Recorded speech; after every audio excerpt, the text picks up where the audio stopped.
Oops. Hello, everyone. Hello, everyone.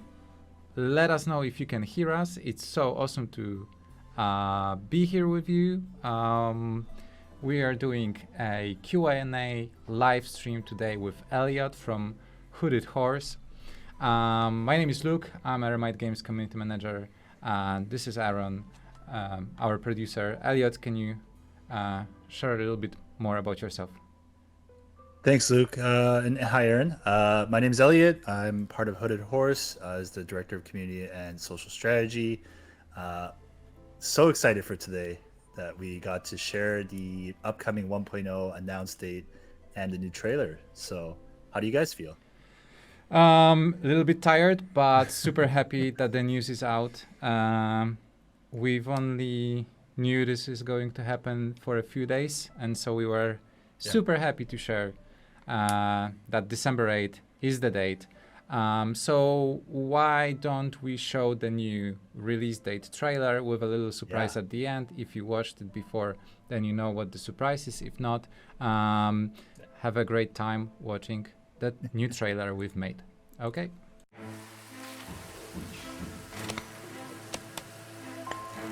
This is Against the Storm,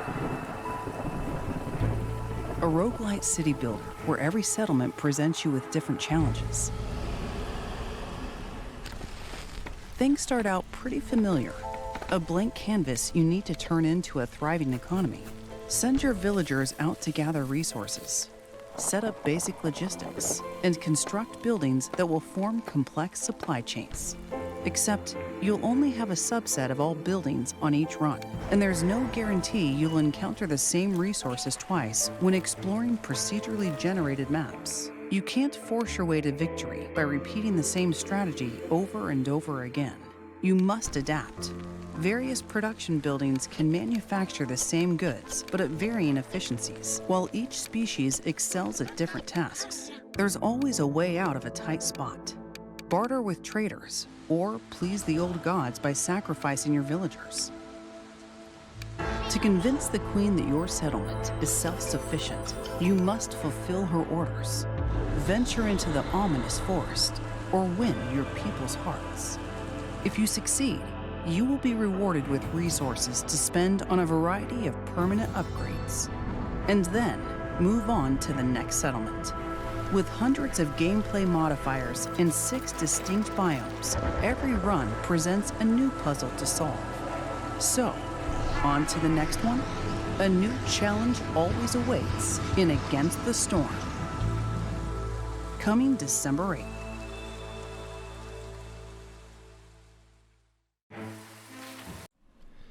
Okay, so that was the news. The game is coming to Steam, GOG, Epic Game Store, and PC Game Pass on December 8th. We are super happy to welcome PC Game Pass players into our community.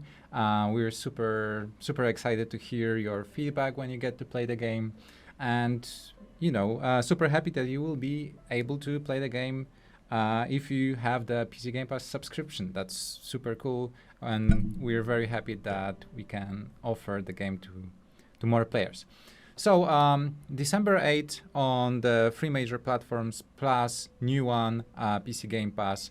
There will be a release, a launch discount, and the game will also be included in the upcoming autumn sale, I believe. So those of you who are watching this know that you can get it a little bit cheaper in a few days. But other than that, we don't plan any price increase on the 1.0 release. So if you need some more time to consider, that's also fine.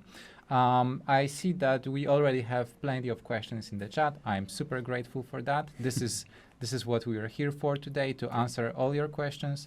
Elliot will be the moderator once again. Elliot from Hooded Horse. So please take it away. Yeah, absolutely. The first thing I want to say is congratulations on the upcoming release date, and obviously being on PC Game Pass. That's a huge deal for you guys. We're so excited for it. I also heard a brand new voice in the trailer. Yeah, right? we've been experimenting with new new people to voice the narrators of our trailers. Previously, it was Tim, Scott, Eliza, and now also Michelle Sandholm, I believe. It was super fun to cooperate with her. This was a little bit different approach with this trailer this time. Probably for many of people who are watching, who are with us on the stream, it all felt pretty familiar. Like, okay, yeah, we've done it plenty of times. We know what the game is about. But as we're launching on PC Game Pass, we expect that there will be new players coming. So this is something for them to understand what the game is about. The game is about killing your 2 villagers when you only have 6 left, as someone pointed in the chat. That. Yeah, don't do that. But there's always a way out. There's always a way out. We're very excited to also launch this kind of trailer. There will also be one more for the full launch, but you all been there many times, and we are happy you've been playing the game in early access for so long. Some of you've been with us since the day the game came out, or even when the first demo came out, and we're super happy that you're still supporting us, being here with us. And the funny thing is that yesterday marks the 4-year mark of the first line of code of the game. So yeah, that was November 19. Wow. Yeah. So 4 years, right? 4 years. 4 years. 4 years. Of development. The game looked very different back then. Yeah. I wish I downloaded some videos for you, but we'll share it. I'm sure we'll do something between now and the launch, just to kind of do a recap of the journey you guys have done. And like, how do you guys feel with the fact that like 1.0 is just right on the corner? You mentioned 4 years, like in a few weeks, like you're gonna have a fully launched game. Like, how's that feel for you guys? A bit overwhelming, honestly. Like, there's a lot going on. There's a lot on our heads, but it's very exciting times. We're only sad that we can't be more active here and there like we used to, but I believe everything will get back to normal a few days after launch, so there will be able to keep track of everything. Other than that, it's very exciting. And we're super happy. It's a bit surreal because like 4 years is a long time, but it also feels like a very short time. I don't know if you know what I mean, but it's like at the same time it was a long journey, but at the same time it feels like it was just yesterday when we started making the game. So. Yeah, especially that the first 2 years the game was being developed after hours mainly by you guys, and then we started like full time only 2.5 years ago, 2.5 years ago, something like that. Okay, I know we have a lot of questions. We received them on Discord. So Elliot, do you have a list? Yeah, let's get started. So I'm just going to be upfront right here. If I butcher someone's username, we apologize well in advance. It's obviously, people have unique usernames. We can't pronounce everything right, but we'll try to associate whoever asked the question. But yeah, huge thank you to the community for giving us the questions. And let's get started. So this one comes from Churlity and typing NDD. Does the team have a favorite mechanic idea that you'd love to have in the game, but couldn't really quite figure out how to design to fit the game, or any current mechanic you'd love to revisit down the road? So I asked my team members about it earlier today, and Aaron was like, nah, everything's fine. There's nothing.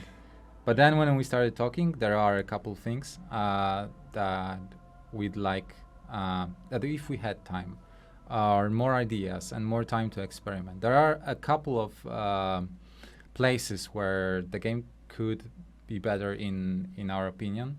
Mainly the houses. I mean, we've been experimenting a lot with housing.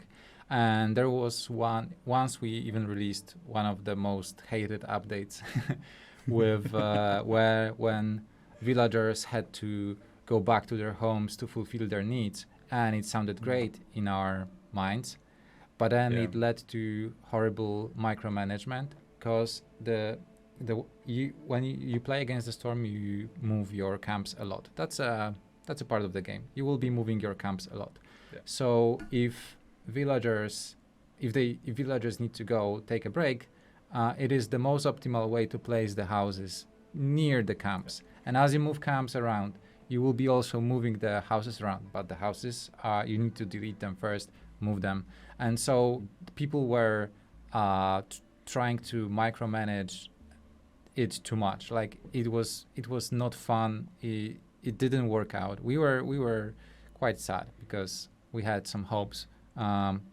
Yeah, because that's one of the main promises of a city builder. You want to see your peeps walking from building to building and just going about their routines. And we didn't have a clear idea how to do that for the game because there's also so many mechanics that pull you in different directions and against the storm that force you at some point to plan your city in a different way than in normal city builders. So we experimented with it. We did like the update, as Luke said. We did some experimental branches for that. Nothing really worked. So I think that's one point where we would like to have more time for it, but the development speed wasn't really slowing down, so we had to abandon it eventually. And also the decorations aspect. Like for the long time, decorations were pretty useless in the game. They were like you could build them, but why? It's not a game. It wasn't a game about building a beautiful city. It's a game about surviving in the wild. So decorations for a long time were just some optional thing for people who have too much money, who already like won the game probably, and can spend a lot of planks to build something extra. Then we added the hearth system for decorations, and it was a good solution, but at the same time it didn't really fulfill the promise of building nice looking cities because you could just tag the decorations on one place. But I think aside from that, we didn't really have like one big feature that we wanted really for it to make it into the game. There's always like this question, we wanted to have more species, more biomes, but that's a content issue, that's something else. But in terms of like big features, big mechanics, I think most of the things we wanted really to have, we have them, at least to some degree. Yeah. Then also going back to those decorations, it's also fine if people don't want to place decorations, and we don't want to force them to do it. So you only need like a couple of those, and then we also added those to like 4-tile decorations, like garden, a park. They look nice, and if you don't want to decorate your city, you can place those. Maybe there will be more in the future. I don't know. The main idea here was basically we didn't have a feature in mind that we wanted to make it into a game, but we had a problem in mind that we want people to build prettier cities, and that's a difficult problem to solve with just one system. Yeah. So I think that's it. The building, the housing and decorations, those are two areas that we experimented a lot with, and we didn't come to like a super satisfactory conclusion. Yeah. All right. Okay, thank you for that. Alcuin asks, which species is your favorite? And in brackets, they said, and why is it Zorg? Zorg. Close bracket. Yeah, Zorg. Frogs are the best. They're not playable, but they're the best. It's true. Yeah, It's true. Frogs are awesome. Zorg is voiced by Damian, our graphic designer. Damian took acting class specifically to play Zorg. Yeah.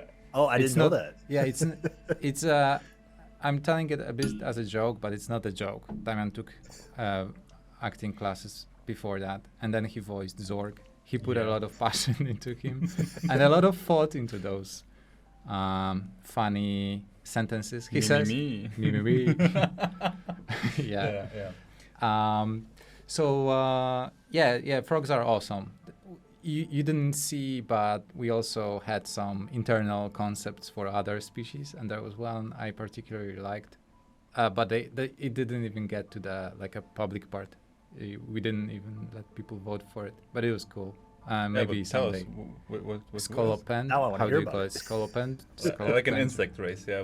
Yeah. Yeah. Ah, it Oh, was okay. cool. It was cool. I think Telhurin, his favorite species are lizards because no one likes them, so he likes them. For a long Um, time, people didn't like lizards because they were yeah. more. Yeah. I think Useless. harpies are less liked right now. I mean, by some players. Yeah, but Harpies are most controversial. You yeah, either love them or hate them. yeah. Like there's That's no true. there's no between. All right.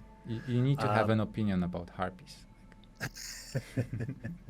Well, the chat seems they definitely love the frogs, but there's a little bit of a back and forth with the lizards Yeah. and harpies. Yeah, So yeah. Some for a long time harpies were called prima donna chickens. Prima donna chickens. all right, all right. Harpies will remember that. Shadion Koopa says one of the reasons they fell in love with the game to begin with is the incredible soundtrack, which I also agree is an amazing soundtrack. They want to know like what is your favorite track on the OST? There's only one for me, like Windless, like absolute winner, Windless. It's on the new new OST, the one we released when Ancient Seals went out, the Ancient Seals update. So we released a mini album with only 6 tracks, and Windless was, I think, the second of those. And yeah, so this is my favorite one. And I also asked Damian. Damian also thinks Windless or Lustrous those are his favorite ones. Aaron, what's yours? Harvest Time all the way Yeah. from the original OST, and from the new one, it's I think Expectations. Yeah. And if you're curious, I also asked Mikołaj, the game's sound producer and a soundtrack composer, and his favorite track is Scorched Queen. Okay. So this is Okay. favorite track of the composer.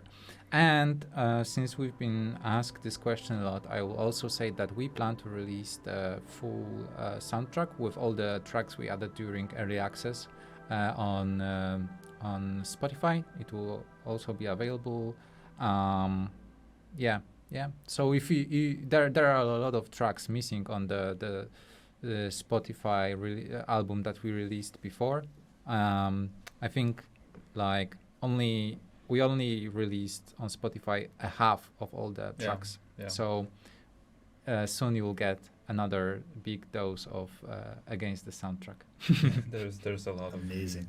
new tracks. Yeah. Well, everyone, you heard that. You guys can now do what you want to do and listen to the track and be able to vibe and chill with that, which I am very much looking forward to. Someone in chat asked if you can hum a bit of your favorite song. Oh, if at no. all. Better not. No chance. All right.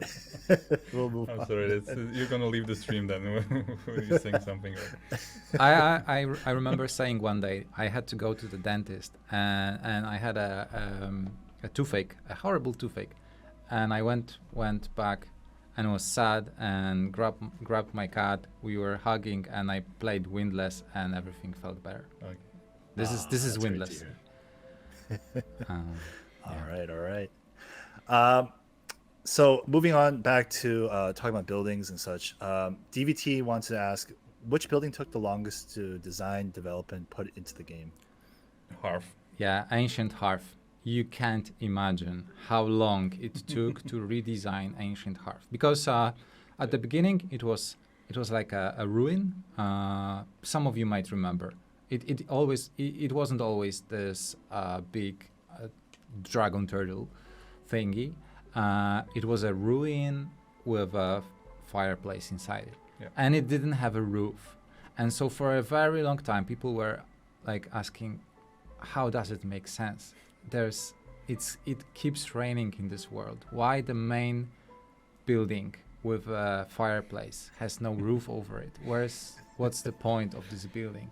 And so we spent a lot of time. I think we had too much time because usually when in those bi-weekly update cadence, we usually have there's not much time to overthink.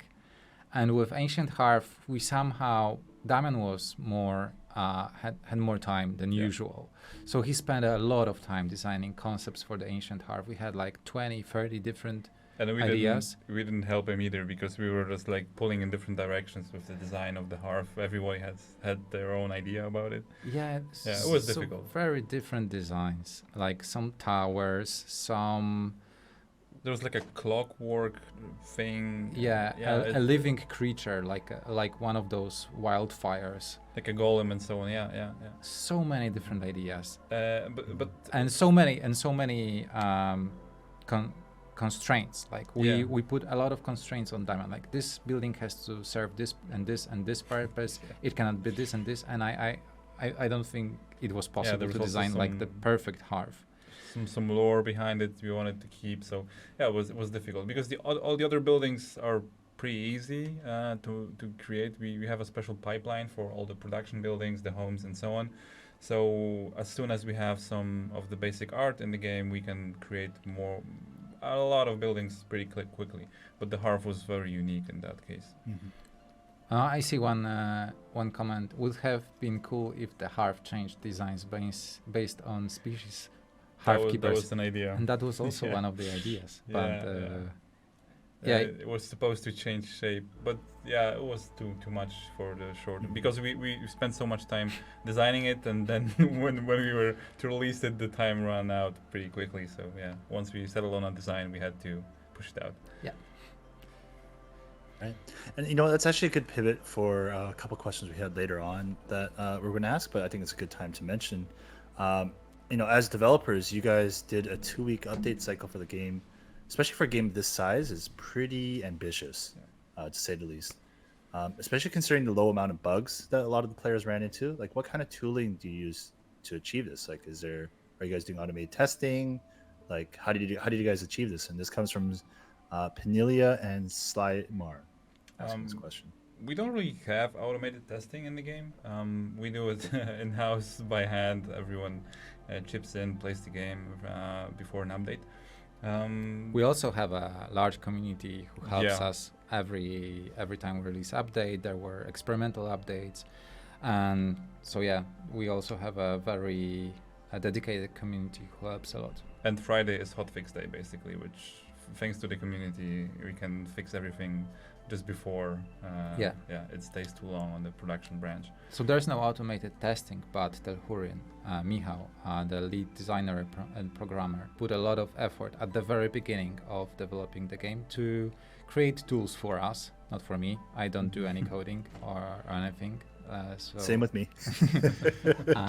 But for the team, so that they can add new content with less of programmer effort. Like the game is designed in such a way that we have some underlying systems which are a hell to work with for modders, but a very pleasant experience for us. So it works a bit like we have an editor in house where we can create buildings, perks very easily.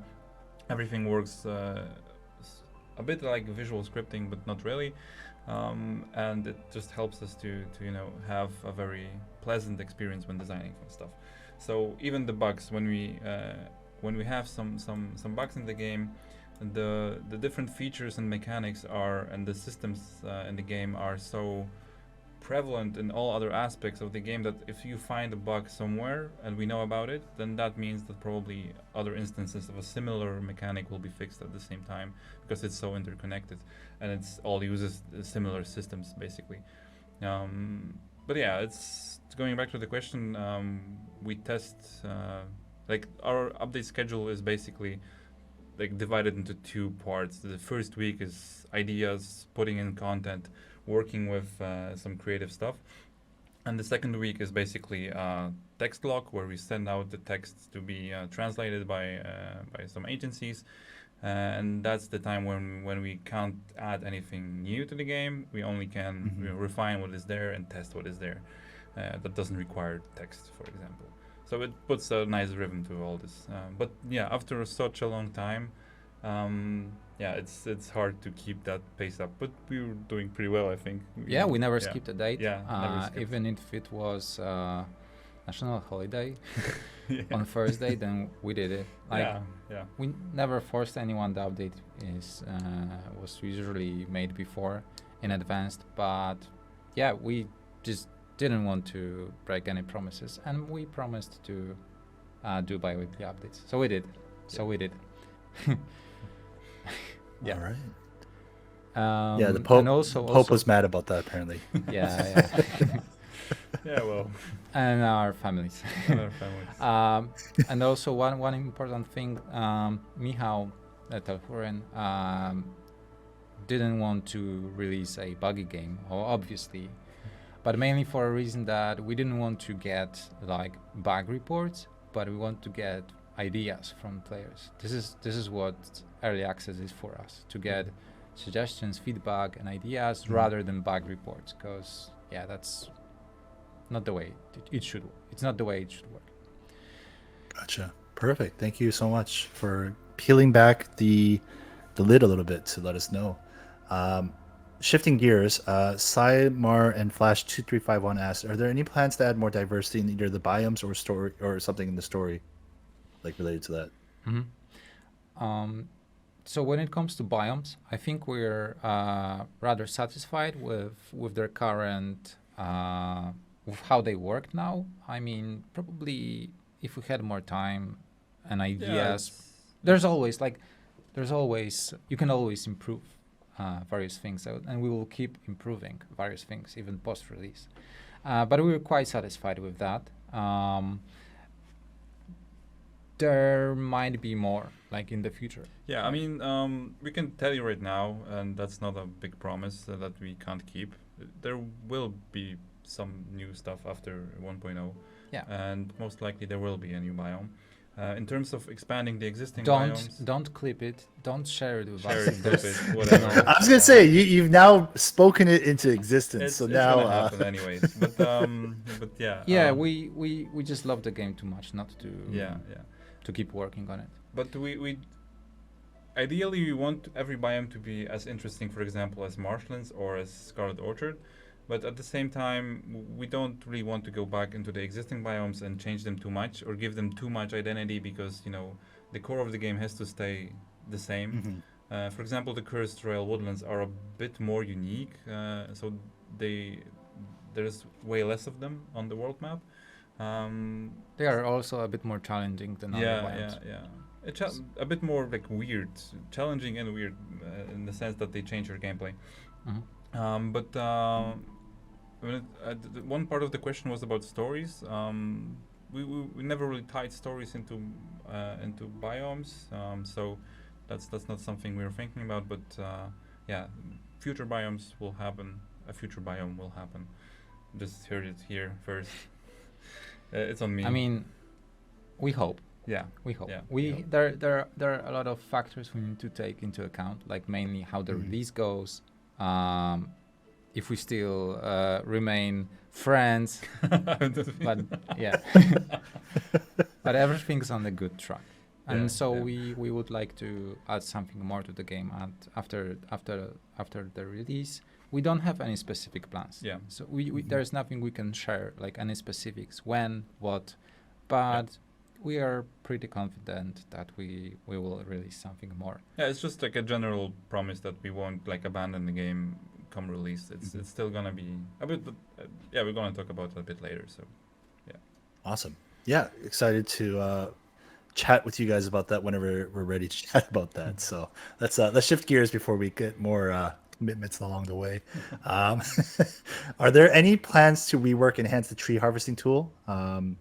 Marakua asked because they mentioned we know what's it about. It's about that when you use the wood cutting tool, it marks the top of the tree rather than the base of the tree where the tile is. So it's sometimes it's a bit not it could be better, but we have a hard time with this because you're pointing on the top of the tree rather than the markers. bottom. Yeah. Yeah, I mean, There are we've several been thinking issues. about it. Yeah. We are thinking about it, Yeah. and it's on our it's in our backlog to But Awesome. there's think no, about no- it more. There's under no shower. plan to release it before 1.0, but we're Yeah. still having it in mind. And yeah, as Luke said, there's an issue with the pointer. There's also an issue with the colors in some biomes for the marked trees. We know about that. We want to change that, but there's a lot of other things on our minds. So let's hope. Yeah, but we definitely know that people would like to see some improvement in this aspect. Yeah. Gotcha. Perfect. Okay. Thank you. Slimar also asked, is there going to be any changes to how... Oh, actually, no, sorry. Wrong question. Whimsy asked, what are the different kinds of win conditions you have put into the game that you are hoping to encourage players to do compared to what the players are actually doing that you've often seen like them do? Yeah, the basic win conditions that I think players know about orders, about resolve, about events. So these are the main ways of acquiring, aside from the sealed forest, of course, acquiring reputation. And I think players are pretty. They understand those mechanics. They understand how to win a game, and they use those systems like we intended to. I think if we had more time, we would expand on them a bit more. Maybe introduce some other ways of acquiring, or a win condition tied to, for example, trading or something. I think one thing that we were a bit worried about, or still are, is that beginning players are focused heavily on orders when they should be focused more broadly on other sources of reputation. We tried to change that a bit. We tried to limit the amount of orders, the number of orders you can get. We tried to encourage you to explore more and gain reputation from other sources. But in the beginning of the game, when you're just starting out, it's a bit, I think, difficult to grasp that and to play around it. Mm-hmm. Yeah. Yeah, we've been hearing it a lot. We have this bug reporting tool in the game, and from time to time we get this report that, hey, this map is unwinnable. I can't complete one order, so I can't get enough reputation points. Yeah. So players tie orders to winning the game, while there are also two other ways. So this is something that, we hope will change. Maybe with Aunt Lori. I think there were some new texts regarding the ways to win. We don't want to give players all the answer on their face and just tell them what to do, but we want to encourage some other playstyles, and that's what we were doing with some hints, some dialogue with Aunt Lori, some tutorials. So I think it's still going to be changed in the future. At least I hope, but it's gotten better over time. So other than that, I think the ways of winning the game have been pretty clear, and people are enjoying what we designed for those objectives. All right. This is now going to shift gears to really the release trailer that we just saw, where a lot of these questions are going to be tied around to difficulty and prestige. So Slimar asks, is there going to be any changes to how the difficulty scales in-game? They feel like the early game's, cozy, warm feeling to the game gets lost when the prestige starts ratcheting up. Not really. We don't have plans for it now. The difficulty is designed in such a way that, at least that's what we hope players experience when they play the game. That if you want a very cozy and casual game, you can play the first difficulties around the Citadel. The first, the second one. When you get better, the third one I think is also suitable.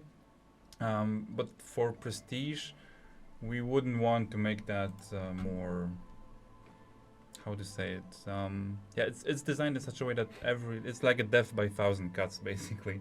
It's something that if you want to progress and you want to push your limit in against the storm, then prestige is for you. If you just want to chill and play the game with a more cozy vibe, I think that's where you should be looking at the lower difficulties, or training expeditions, or lower difficulty daily runs.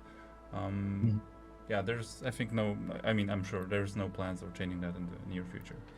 Yeah. Gotcha. Also, I think the more proper way to look at difficulties, because we have 4 base difficulties and 20 prestige difficulties, it's not that we have 24 difficulties in the game. We have 4 and 20 like additional modifiers to the hardest difficulty.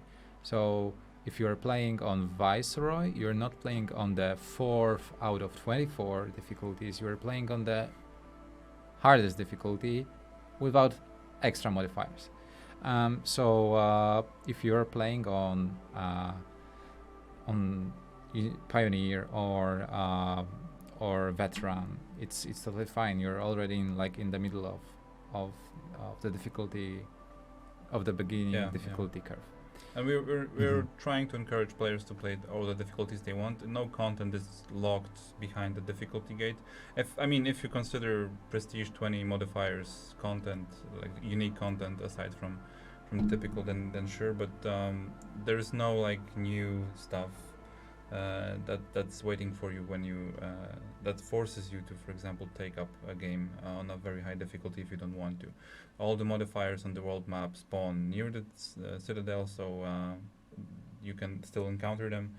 And we had some point in production where we tied difficulty to a very basically the distance from the capital was tied to difficulty very linearly. So you couldn't go down or up, you just could play one difficulty at one tile.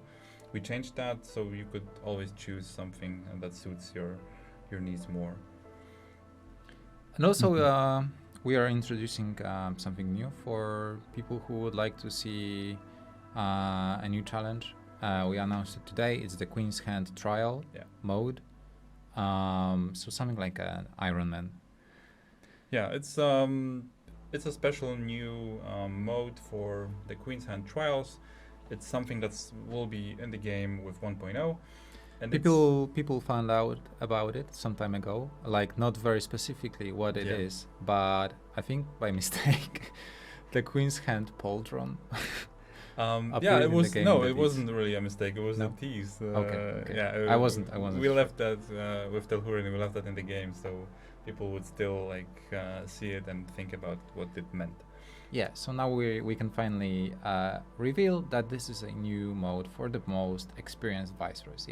This is for the most experienced ones. Don't try it if you didn't do Prestige 20 before. Really, you don't. It's our, because for the last month or two we were focusing more on fleshing out the game, polishing it, giving some new players a better start into the game. Yeah, the last 3 updates are tutorials and tips, guidance and lore part 2. Yeah. So the last 3 updates were all aimed at new players, and we didn't want the more advanced ones to feel like we stopped adding new stuff for them as well, adding new challenge for them. So now the most advanced players who are not afraid of being punished and having a hard time playing the game, they will enjoy that, I think. We will talk a bit more about that in the future, but it's a special mode, as Luke said, an Iron Man style mode where it's permadeath. It's one run for, you have to reforge the adamantine seal in one cycle. You begin from scratch. There is a cool question. How is the current mode not Iron Man? So the Iron Man in the context of the Queen's Hand mode is that because normally if you lose a settlement, you lose 3 years, or how many, or whatever it took you. In the Queen's Hand mode, if you fail the 5th settlement, you start from scratch. Yeah, your profile gets deleted. Yeah, you lose all the upgrades, you lose all the progression on the world map. You need to start from scratch. You need to get to the adamantine seal in one cycle. That's 96 years. Did we extend it? 92, yeah. 90? It's the same as in the normal 96 too. Wait. It's 96 with the last one. 92. Ron says 92. Yeah, 92. And you have to reforge it in one cycle. You have a different. There is a different system for upgrades. So it's gonna be interesting to see how people approach it. Yep. All right. Yeah, you guys touched on a little bit about what the game's about. The Queen's Hand trial is about. So very excited to see content creators do it because I am nowhere near that in my own gameplay. So I'll be very excited to see our creators and those in the community take on that challenge and take on what the true end game I would say for the game, right? It's not going So- to be me. I'm not playing on Prestige 20. That's too difficult for me. But Yeah, I think it's even for us. It's hard on this mode. So but Telhurin already beat it. So Yeah. we got one of the first questions we got after the announcement is that how can you win like Prestige 20 Adamantine Seal if you can't get all the upgrades and stuff? This mode is adjusted, so it's balanced to make it possible to beat the seal. It's not going to be like a easy task, of course. You start with 0 upgrades, you start on level 1, and you will never get enough Citadel resources to get all the upgrades. So we'll have to choose. You will have to create a build and maybe share a build online. What was your build when you become the Queen's Hand? It's going to be interesting. Yeah, But it's- it is beatable. It is beatable. It's Yeah. not a regular mode.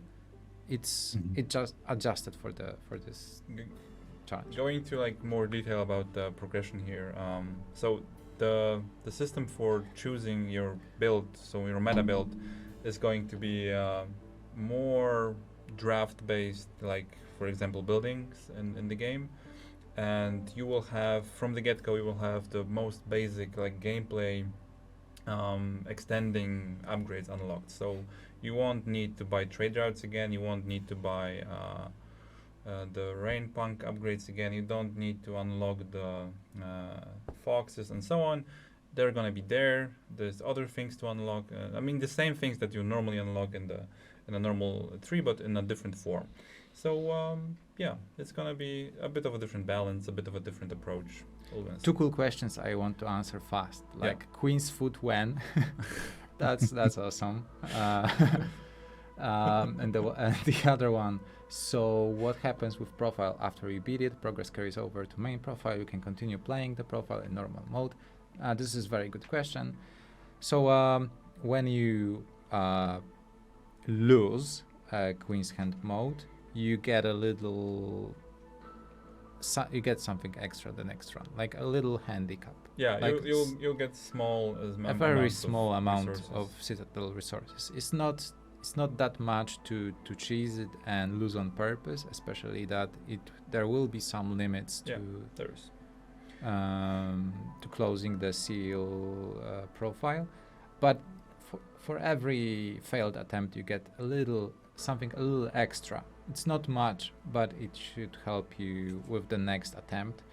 But if you win the game, you get a cosmetic for your main profile. Yeah, your And main that's it. profile because these are locked in the Queen's Hand mode. But if you have on your main profile this last deed we hinted at from like 2 updates ago with the Queen's Hand Pauldron, you will be able to unlock that by beating the trial. Right. Well, I'm very excited to see people play it because it's going to be a while before I get there myself. No matter how many hours I've sunk into the game. Is there anyone on the team on your side? Just to ask. No one had asked this, but I'm just asking. Is there anyone on the team who's like the undisputed best in terms of like? Telhurin, Miho. Yeah, it's like he's the best. We won't even compete with him. Yeah, but I am competing for the worst player, like with Mikołaj, sound producer. So. But we are here to ensure that people who are not that good at Against the Storm don't get bad experience when we release new stuff. Absolutely, yeah. Yeah. You want people to be able to play the full game and build up to it, but also don't want to just like make it so hard that nobody wants to try it, right? Yeah, Like that's not great. I mean, there are obviously games out there that do that, but this is not one of those, So I appreciate it because it's made it a lot easier for me to get into the game, and like I said, I'm really diving headfirst into it because I do want to at least hit the prestige levels on my own, but we'll get there one day. Also, I want to answer one question regarding the Queen's Hand trial. Can you reject the handicap if you want to win the challenge fair and square? Even with handicap, you should consider it fair and square. But yes, like every profile, you can click on the reset progress icon in the main menu when you go to profile list. So it's a little less convenient. But yeah, you can, if you consider it fair and square, then this is how you can do it. Okay. Yeah. Right. Let's move on. Let's move on. Yeah. Spondonzi has asked, is there any considerations about being made with the Marshlands Colossal nodes being visible before opening their glades? No, not really. We don't want to show them right away. There are systems for peeking through the mists to see what the glade contains, but that's not something we're actively thinking about in terms of the Marshlands. Yeah, I think we mentioned earlier today during stream that we are pretty happy with where things are when it comes to biomes, their balance. I mean, of course, like we always listen to feedback, and we never ever consider things final. Like it can always get better. So yeah, we'll continue listening, continue considering. But I think right now the majority of the team, the whole team, agrees that the biomes are in a good place. Yeah. All right. And this comes from the Zorker and Guy, which they are both saying basically that they love the world that you guys have created. If there's another style of game that you would potentially look to explore into in the same world, like is there anything in mind? Of course, like you don't have to answer this because that's obviously a bit of a loaded question, but I guess what they're really trying to say is they love the world you guys have built, and they would love to know if there's any potential other styles of game that might fit in this kind of world. Yeah, let's certainly, like we would love to explore this world a little bit more. I know what Luke would like. What type of game? Yeah, because I'm not sure if you read like the full question, but I really liked it.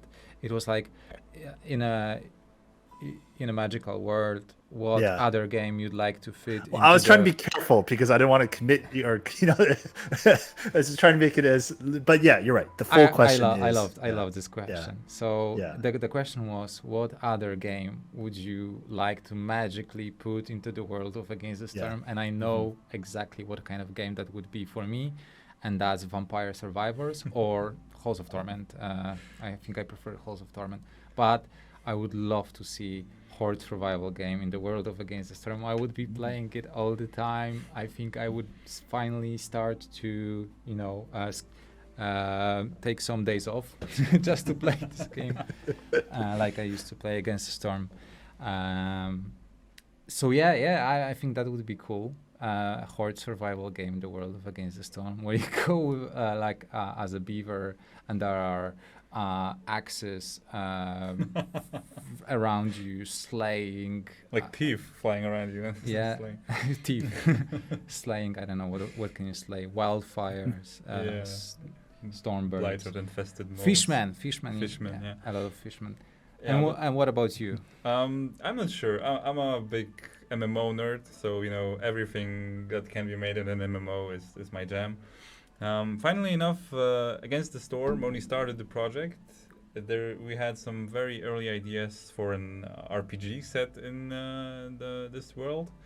Thankfully, we didn't go through with it because it's just a lot of work. But yeah, I'm an MMO nerd. In a perfect world, I would play an MMO, but World of Against the Storm. But yeah. In terms of realistic expectations for the future, there's gonna be something with this world again, but hopefully. Who knows? We'll see. Who knows what? We'll leave it. There's a lot of potential. There's a lot of potential. Yeah. And I love suggestions from the chat Against the Storm racing.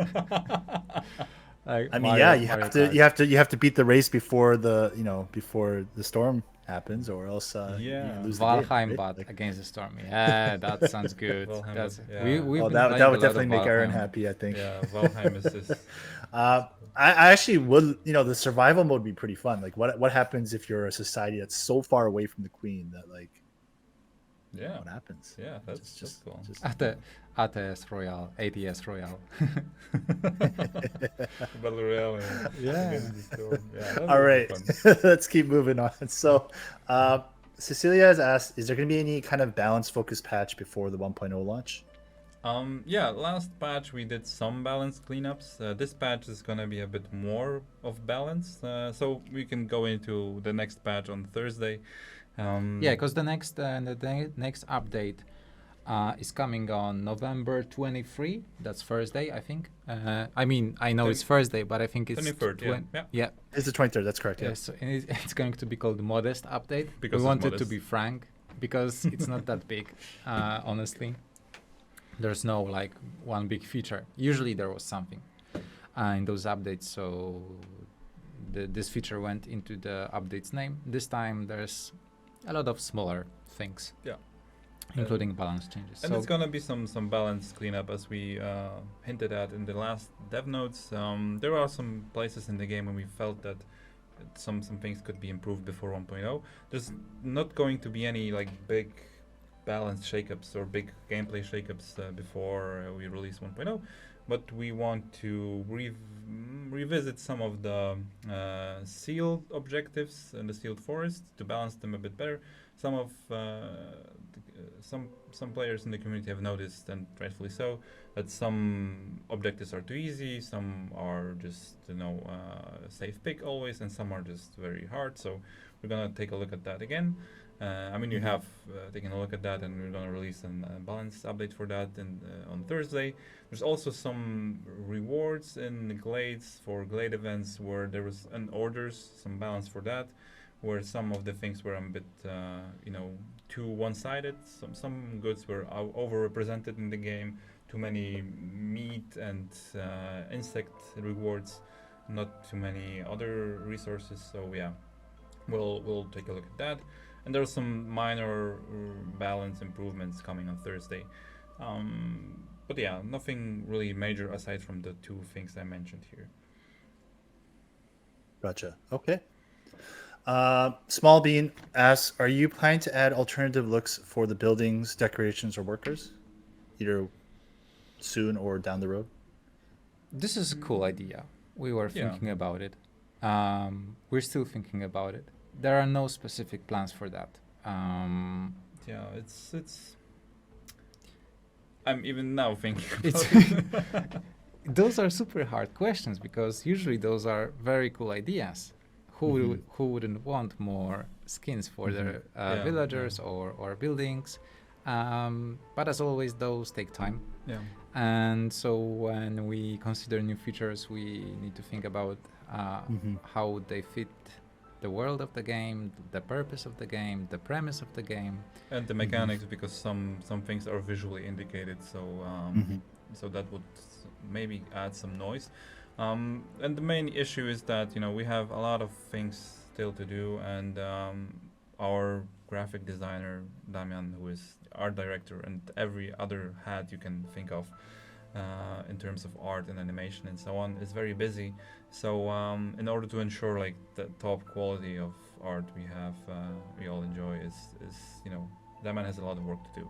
So he's focused more on other things in the game, and so for now the skins are not really something we would want to add. But we were thinking about it even some time ago in terms like of cosmetic rewards, maybe some new skins for some houses. But yeah, it's not really something we're planning on adding anytime soon. Okay. Yeah. All right. Afan asks, why do lizards give tools as their starting bonus? Yeah, because that's one of the when you first designed lizards, they were more they filled a gap in the balance and in thematic like areas of being more of a very aggressive race, aggressive species who would explore and scout ahead and so on. And now foxes fill that niche a bit better, but it still stayed with them that they are the more of the vanguard. They are like this species which is very hard to deal with. I mean, not as a player, but in terms of the world building and so on, they are a very resilient species. So they also work pretty well with some of the metal chains, not exactly in production wise, but they work good with like buildings that provide warmth, which are coincidentally sometimes the buildings that produce metal and work with fire. So we just, balance wise and flavor wise, we thought, okay, lizards are the species who are not afraid of going out there, using tools, solving glade events. It's not really that, unique as, for example, foxes with their abilities, but foxes were designed from the get-go to be the most like unique species in the game right now. Yep. All right. Thank you for that. So the Grinch asks, and I think this ties a little bit to what you guys mentioned about the focus on making sure people are able to make the choices that they want to make and how they approach the game. But how did you guys work to ensure meaningful choices were presented to the player, as they play the game? It's a combination of our own like experiences with the game. We have some analytics, so we collect data on anonymous data, of course, only on like what you choose when playing. For example, is this blueprint picked a lot, or is this blueprint skipped often? And the same with perks and so on, and orders. So we know more or less from the data what is and what isn't attractive to players or used in some cases. We also read all the feedback. So when designing the choices in the game and then balancing them, we help that data helps us basically. But there's also like this one issue I think that some players bring up, that some buildings and some perks and so on are not very optimal, not very good. And to some extent we want to change that, but we don't want to unify all the balance across the entire game, because that would be just boring. If everything is optimal and good, then nothing is optimal and good. So we would just we like spiky things. We like spiky perks that you use once in a while or every 10 settlements. That isn't really attractive as a choice right now. But for example, at some point you have a weird build and you use it and it's helping you out. So that's also a very cool thing we don't want to get rid of, even if the majority of players thinks that it's, for example, a subpar choice, but it has its uses. And the game is essentially also about playing with the hand you're dealt. So sometimes the bad choices create cool gameplay. Of course, the balance is never perfect. We always look at the data and try to balance things out, but we never strive for a perfect balance that is uniform across the board, because that would be a bit boring for the game, I think.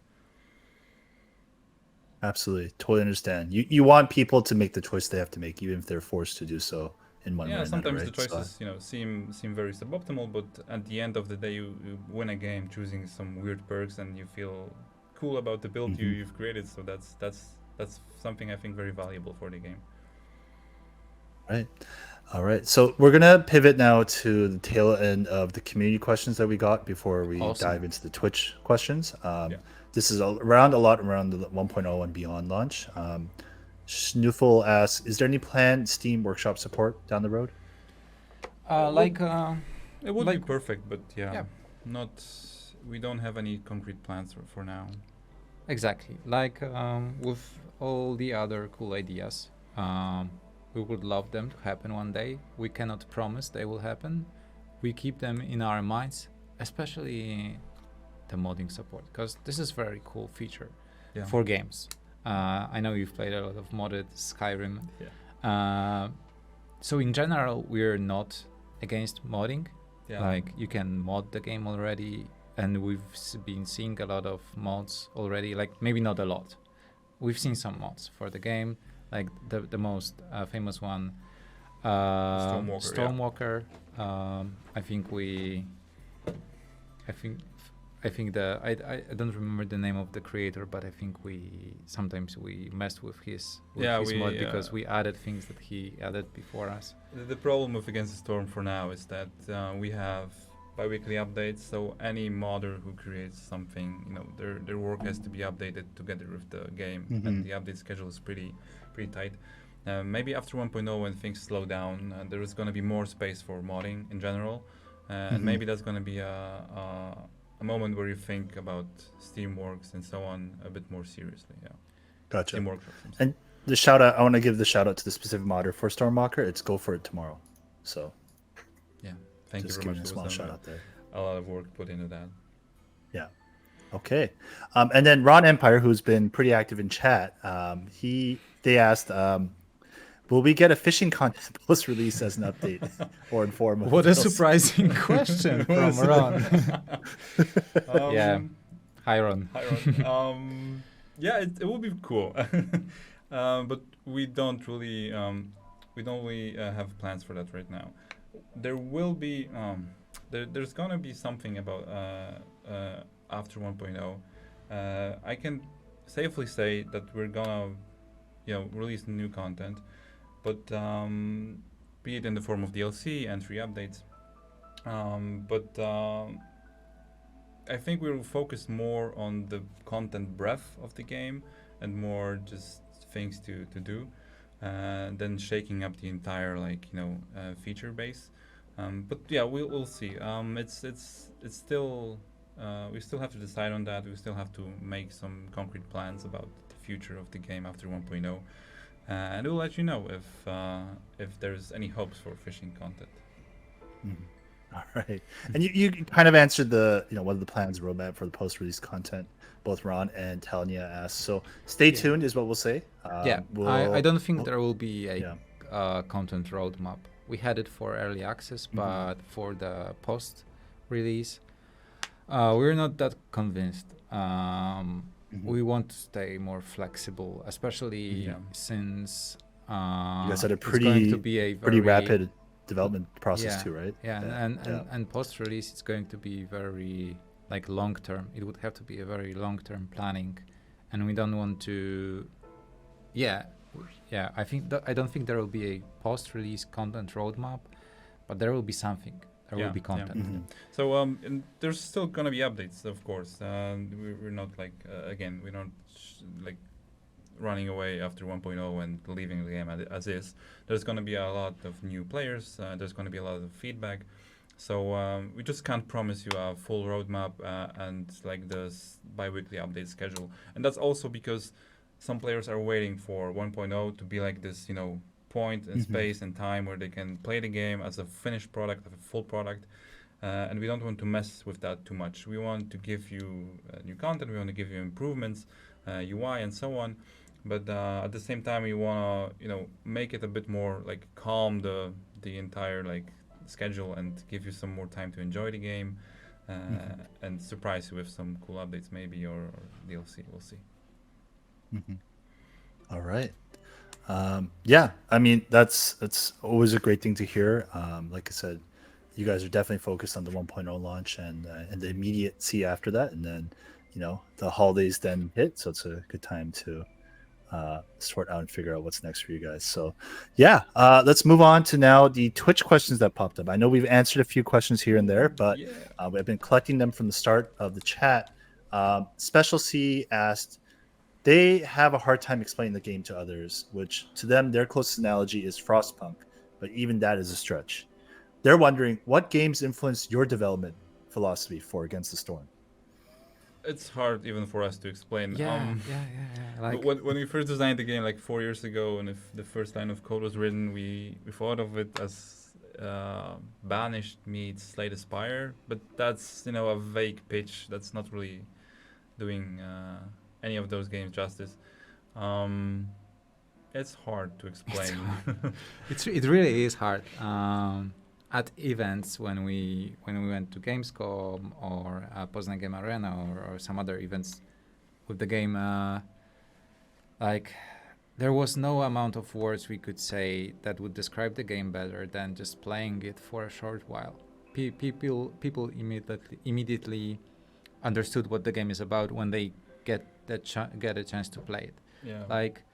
it's super hard to explain, and that's why there's a demo available all the Yeah, time. Like yeah. we want people to play the game before they make their purchase decision.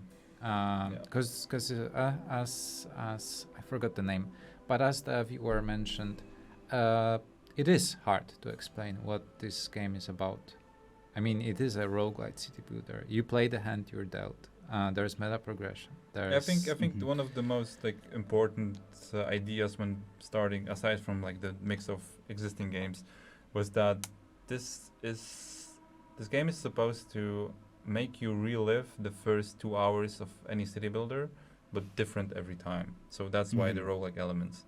It's not like we thought about mixing roguelike from the beginning. We thought about the problem, about this issue that you play city builders, they get stale after a time. You're deep into optimizing your cities after 10, 20 hours. And we just wanted to give you like a stop sign. Like, here's after 2 hours, your settlement, you won, move on to the next one and Mhm. build something different with different perks, different buildings.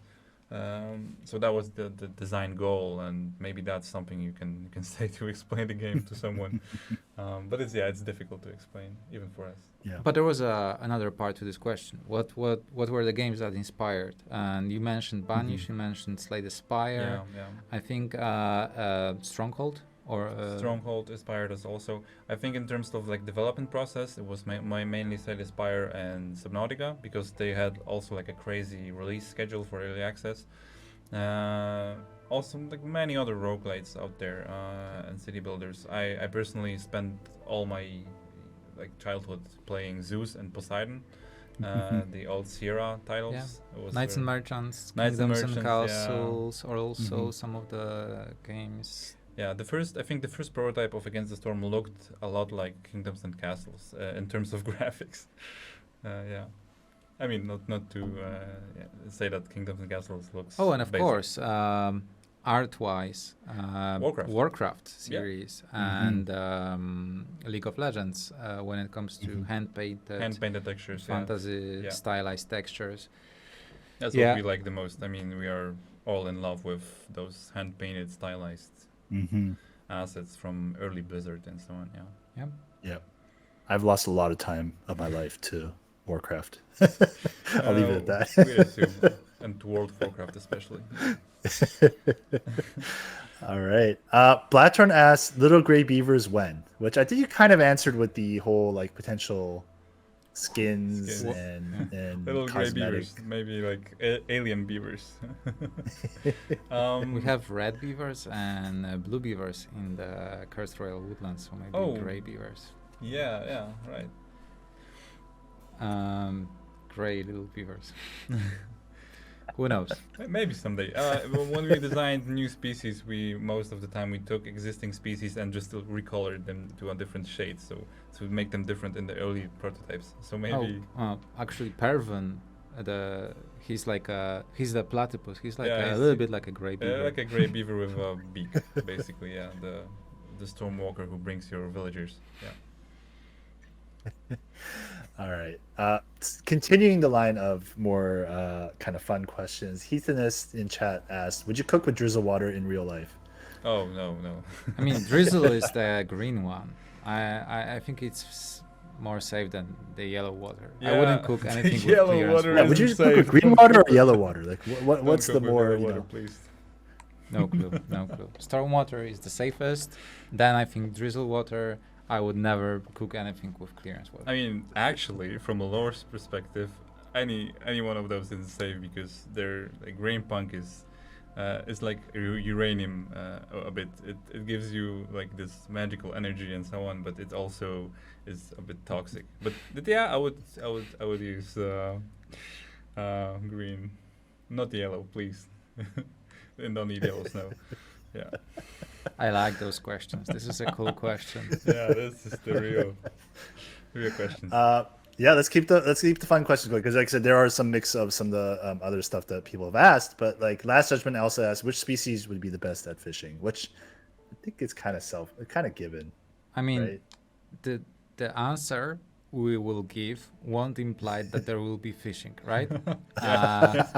Which species would be best at for I think if we had otters, that would be great. For for fishing, but exclaimer, this isn't confirming that there will be fishing. I don't know. Bears, but I can't Bears? see bears in Against the Storm. Like I can see bears. Like big, massive, like units, like Oh. twice as big as lizards. maybe. That would be cool. With those like fishing pants, like with those like long. Oh yeah, That maybe. would be Maybe. cool. I mean, There really, was- you guys can just say harpies just to upset everybody, as friendly-ish said, right? Yeah. Harpies are the best. They're the true. All right.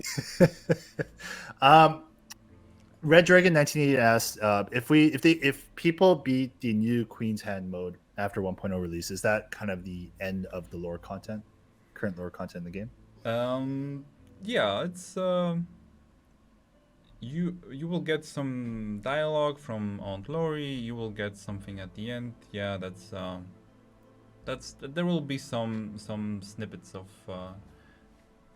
information, lore information. I won't say too much, but we never really like designed Against the Storm to have like this very clear path or story. So you are not really missing anything that is essential to your understanding of the game or to the understanding of the lore. But there is also something we want to give to the players who play beyond Viceroy, beyond Prestige 10 or 15 seals. We want to give them something that is like a small snippet of lore, something interesting you can talk about on Discord or share on the wiki. So yeah, there's gonna be something there. Got it. Perfect. All right, so we've just got 2 more questions left before we wrap things up. Goose My Biscuit asked, what inspired you guys to create the game in this specific genre that you guys have now like solidly created? So as I think it was mentioned that it was supposed to be an RPG game at the very beginning, but yeah. fortunately the team was wise enough to realize that we were too small to create an RPG game. Yeah. And Michał did a really good job of analyzing the market and trends, and so he figured out that the city builders is a quite niche genre that is getting more traction lately, and so it also happened that all of us loved city builders. Yeah, all it of was- us love city builders. Yeah. And so we kept the world we've built for the RPG game. Like we've built it. It was very at the very early stages. So Yeah, it was yeah. only like the fundamentals of the world. But also the game was strongly inspired by one mode of Stronghold. I Yeah, there think. was a scenario mode in Stronghold where you had different like scenarios with some resources missing, and those scenarios would basically change your gameplay so much that the game would feel like a different game at some point. For example, you didn't have wood on the map, and you only could get it by trading, and so that was the first moment we thought, okay, that's an idea for a game. It was a bit of a perfect storm, pun intended, where we did some research about the market. That city builders are popular. They're pretty like compared to other games, pretty easy to make for a smaller team like our team. And they're also like emerging, and there's some cool city builders out there. There's still something we can solve, like a design problem, like I said, with the first 2 hours of a city builder, reliving it and playing it differently. And there was like this cool idea from Stronghold with the scenario maps with different resources, and that just all came together to form a pretty cool idea for a game. And yeah, as Luke said, thankfully we didn't go with the RPG. We went with the city builder, and I think that was a very very good decision back then. Yeah. All right. Just before I ask the last question, Ron Empire asked, is the Queen Hand mode unlocked for new players who buy the game, or do you have to unlock it after beating? It's going to be unlocked after you beat the Prestige 20 seal for the first time. Oh, okay. Gotcha. Yes, so that we're not messing around. Like You Mhm. need to know how You to need to beat. you need to know the game and how to take on the challenge. Yeah, Yeah. Right. it's probably for beginner players it would be very, I think, demotivating to play a game in this weird mode where you don't understand Yeah. anything. You're expected to be very good at it. So yeah, you first have to, you know, Yeah. really enjoy the hard parts of the game to enjoy this mode. Yeah, Otherwise, you will Gotcha. be very disappointed. yeah, and frustrated. Yeah. All right.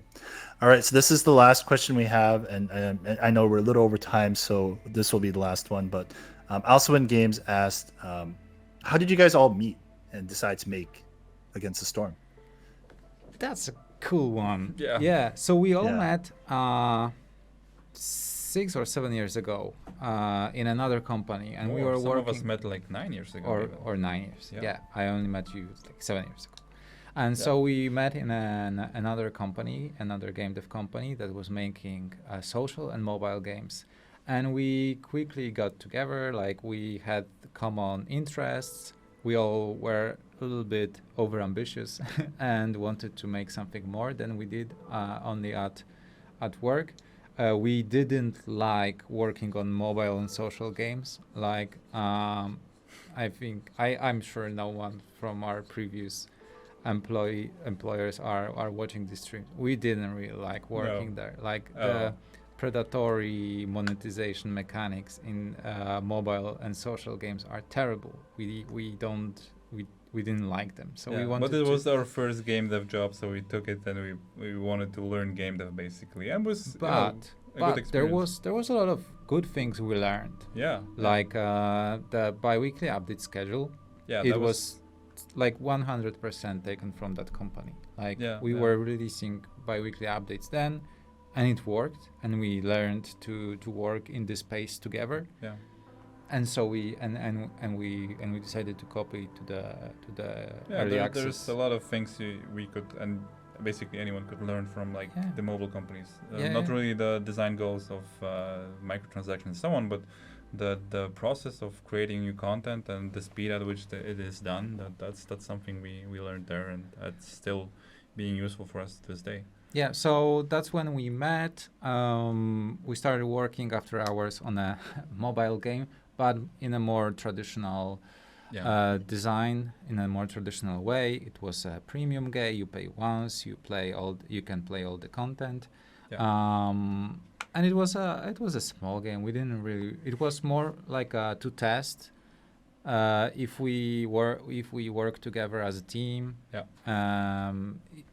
Yeah. And so then our paths split a little bit. Yeah, we we went to went- different jobs. Yeah. The mobile game we did wasn't really like successful because premium mobile games are hard to execute, and it wasn't really our like goal to create mobile games. We just wanted to see how we fit in, how we as a team can work, and I think that was a very good experience because when you have one game finished before you start a serious project, you at least know the team you're working with, and it's such a big gap in experience. And you know, if somebody has one project at least finished as a team, that's a very good boost to productivity, experience, and so on. It's that was a good adventure.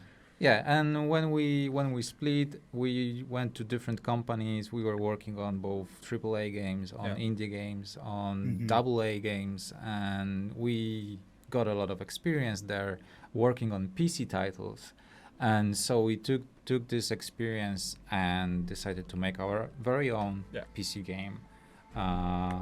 Yeah. And in the beginning, it started as after hours. We were still working at different companies, and after hours, some of us were already like thinking about a new game and trying to create a prototype. And after the prototype was oof. My headphones are falling off. We took at some point the team took a leap of faith. We Yeah. started a company together. We quit our previous jobs. Yeah. I mean, we had good jobs. We met a lot of cool people, and I'm happy that we keep in touch. So this decision was especially hard. Yeah. To do something this big, Yeah. like start very own company, but it worked out, fortunately. Yeah. And yeah, it was a life-changing experience, honestly. Like Mhm. really life-changing experience. I know we will be doing this for many, many years to come, Yeah. Mhm. and this is very exciting. Yeah. Yeah, yeah. Yeah. Cool question. Like I mentioned, it was very Yeah. good one. Very good one. Thank you for the insight. It's always great to hear how people get together, and you guys literally, it sounded like a perfect storm situation for you guys to make Perfect against the storm. storm. Yeah. Yeah. It's All right. Great. All right. So that's all the time we have today. Thank you, everyone, for tuning in. Thank you, everyone, for joining in and giving us questions to ask, both Luke and Aaron here. Thank you. Guys, I'm so excited for you guys that the 1.0 is just around the corner. Looking forward to the next 2 updates that will be coming along with it. And yeah, is there anything else you guys would like to say? Or Sure. oh, and sorry, will there be a dev stream, a regular dev stream on Wednesday Oh, for you no, guys? no, or no, no, no, no. Sorry, forgot to mention that. But since we're streaming right now, we've talked a lot about the new update. I mean, we mentioned it's going to be modest, and about the 1.0. There won't be a live stream this week on Wednesday. We usually do them on Wednesday. So here's my regular reminder that you need to finish your settlements before the update goes live on Thursday between 1 p.m. and 4 p.m. UTC. This is something we aim for. Yeah, and I think we'll have one more stream before full launch or around full launch with you, Elliot. We are planning to do something together. Yeah, we're talking about something right now. So yeah. stay tuned, everyone, on socials Yeah. about that. And so yeah, the last message from us. I think this is the last time we have the opportunity to thank you all live for your support during early access. It's been an amazing time. Yeah. I think the game is in a very better shape than it was, even though we thought it was very cool already. Yeah. I mean, developing this game with the community is like playing with cheats. I mean, Yeah. it's- Yeah, it's super easy. Like, it shouldn't be that easy. Yeah, it should be.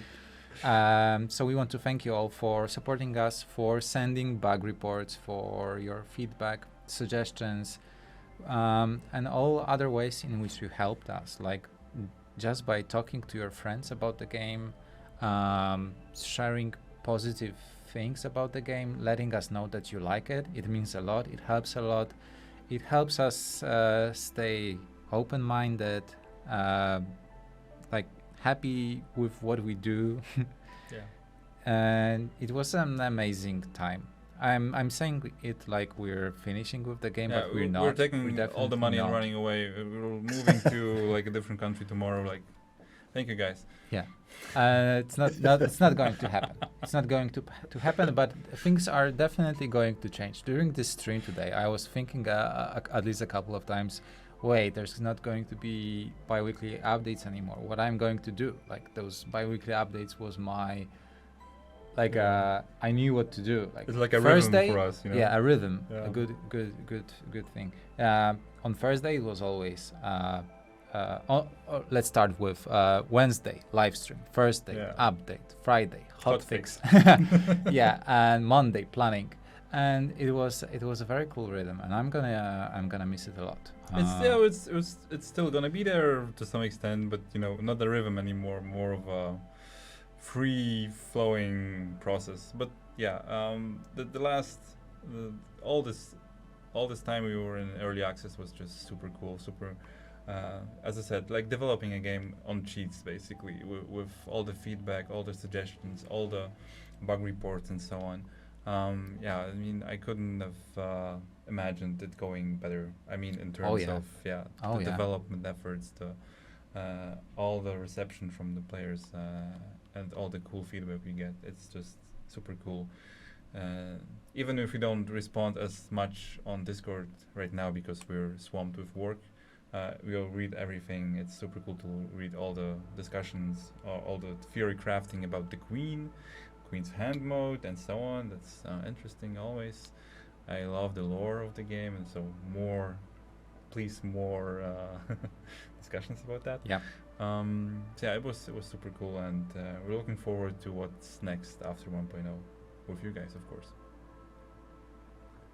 You All right. wrapped it up perfectly. No, you guys. Perfect. Yeah. Thank you guys. Yeah, so we dropped the storefront links in the chat. Reminder that version 1.0 is launching on December 8th on all storefronts as well as PC Game Pass. Again, congratulations, guys, for getting to here and to where you guys are now. Yeah, we'll update everybody on the community on what's next, especially with the stream that hopefully we can do around launch time. But otherwise, yeah. Luke, Aaron, thank you guys for joining. Thank you for having Elliot. me Thank on you your very much, stream. Elliot, for hosting. It was super cool. Yeah, First stream with you, maybe more streams together. It would be definitely cool. more streams coming up for sure. There's a reason also why I'm trying to get good at Against the Storm, because we need to showcase the game as well. So yeah, stay tuned Okay. for that as well. Yeah. But yes, thank There you will be everybody more for joining. streams. There will be more streams. It's not the last time we're seeing here. Yes. Thank you all for coming. Thank you for following us, supporting us, and for all your questions. It was a pleasure to answer them, especially the funny ones, where we got to get our imagination going. Thank you all. Have a great time with Against the Storm. Thank you all. See ya. See ya. Bye. And Luke is looking for the stop stream button. Yeah, where is it? See ya.